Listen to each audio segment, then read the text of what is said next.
আসসালামু আলাইকুম। আমি খন্দকার মোহাম্মদ আবু নাঈম, ফজলুল্লাহ মুসলিম হল সংসদের ভিপি।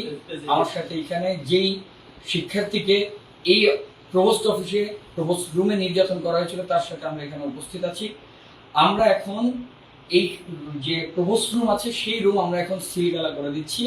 এই রুমে ইলিয়াস আল মামুন প্রভোস্ট হিসেবে আর কখনো সে ঢুকতে পারবে না। আমরা শিক্ষার্থীদের স্বার্থে আমাদের যে হল অফিস খোলা থাকবে এবং আমাদের এই প্রভোস্ট রুম এটি সিলগালা অবস্থায় থাকবে। তবে প্রশাসন যদি আমাদের দাবি না মানে, এই অমানুষ প্রভোস্টকে যদি তারা পদচ্যুত না করে, তাদেরকে শাস্তির আওতায় না নিয়ে আসে, তখন আমরা পরবর্তী কর্মসূচিতে আমাদের যাব। আমাদের এই যে করা আসছে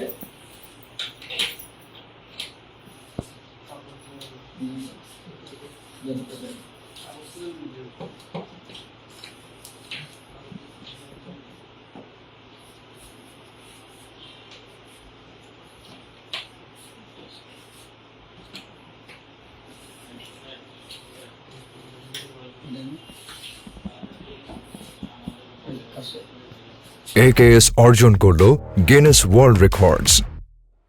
AKS